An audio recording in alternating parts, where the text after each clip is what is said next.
all, welcome back to SAP channel. Today we learn more interview questions for 2 years of experience asked in MNC companies. Let us start. The first question is, when you create BOM, the BOM for components in subcontracting process, how can the system identifies the byproducts or the scrap materials during the GR?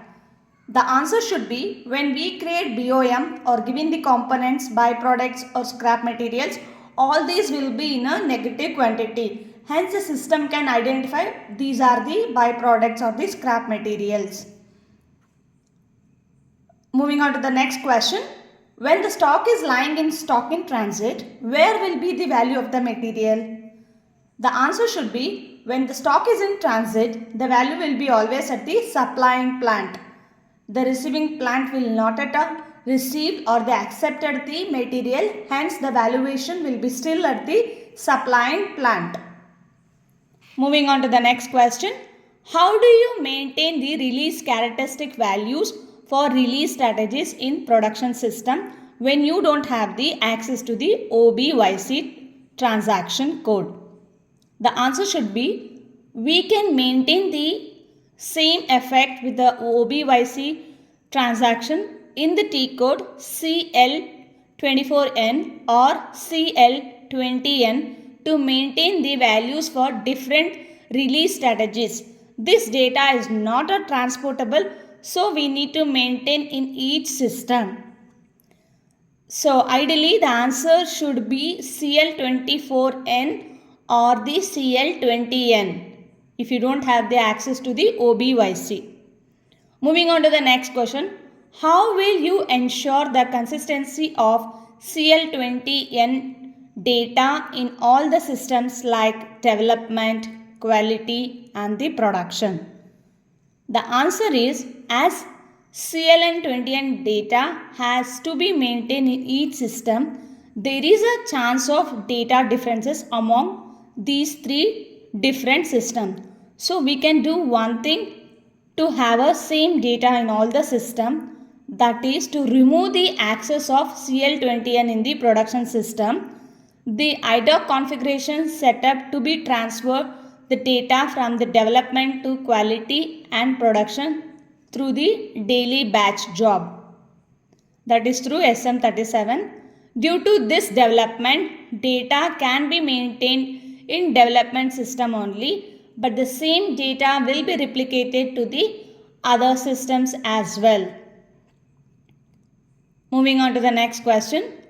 Why do we quantity and value update? Why do we do the quantity and the value update? The answer is, if the quantity and the value update were done for any valuation area of a material type, we can see both stock and value for that material. If you maintain only stock and there is no value or only value without stock, you can either activate only value or the quantity. This applicable with the material type like UL, AG. Moving on to the next question. If the material price is 100 rupees and the quantity is 10 quantity and the freight amount is 200, then what are the accounting entries will hit during the GR?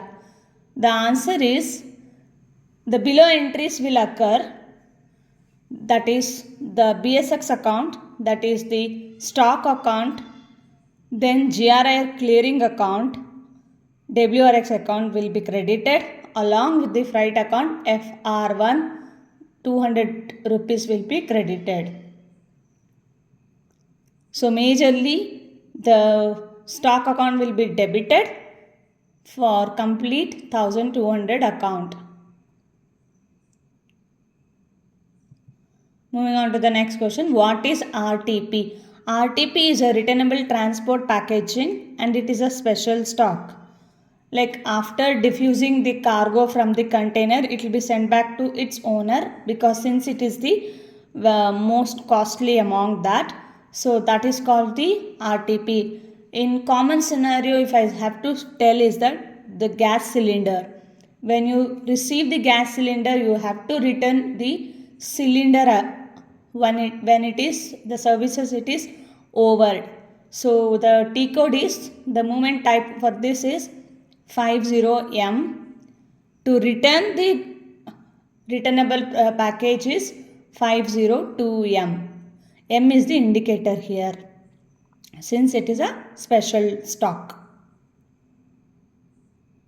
Moving on to the next question.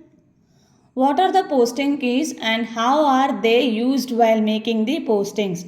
The posting keys are defined at the client level always. It is a 2-character numerical key that controls the posting at item level and determines whether it is a debit or credit entry. This happens at the item level, okay? But the posting keys are always defined at the client level. For example, 40 means GL account debit, 50 means GL account credit posting, 01 is for the customer invoice, then 11 is for customer credit memo, then 31 is for vendor invoice and 21 is for vendor credit memo. 25 is the vendor payment entry. Moving on to the next question. What is the differences between GR block stock and the block stock? They both are different terms. When the customer receives the material just by visual inspection and he observes some damage, then the material is posted to the GR block stock using the movement type 103. It means the GR is not created and that's why the stock is not owned by company and it is a non-valuated stock and company is not liable to pay for that material. GR block stock is always non-valuated stock. When customer receives the material after creating the GR at the time of the quality inspection finds a damage in material, then the material is posted to a block stock. As and when the block stock is booked, valuation along with the quantity already takes place and this material is called as the valuated stock. And this is blocked for inventory. This stock is blocked. Moving on to the next question. What are the important SAP reports leaks? They are asking only the T codes with respect to the PO reports. ME2N is for purchase order by PO number and ME2L is purchase order by vendor wise. ME2M is purchase order by material wise. ME80FN is for general evaluation of the purchase order. ME3M is for outline agreement by material.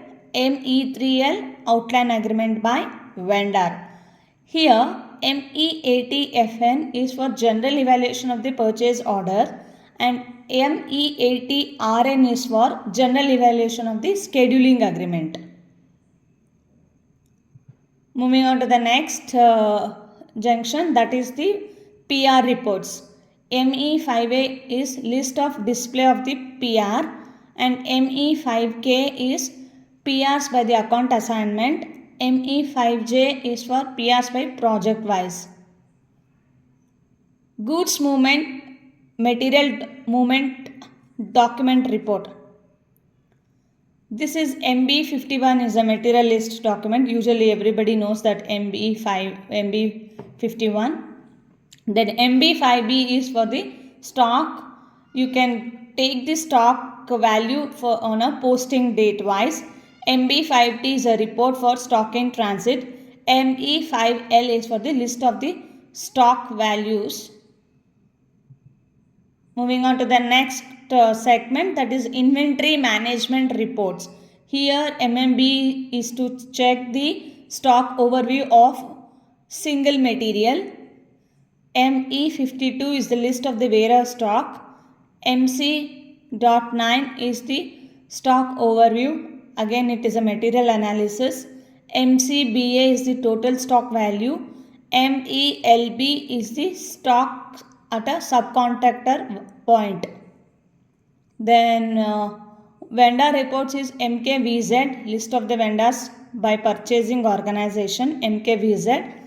Then S underscore ALR 870 1012086, that is SL underscore ALR underscore 870 12086 is for the vendor payment history, and the same thing S underscore ALR 870 120 82 is for the vendor evaluation. Again the general vendor evaluation, general analysis of the vendor.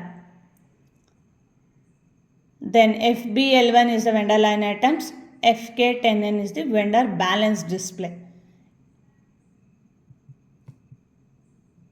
Invoice verification reports.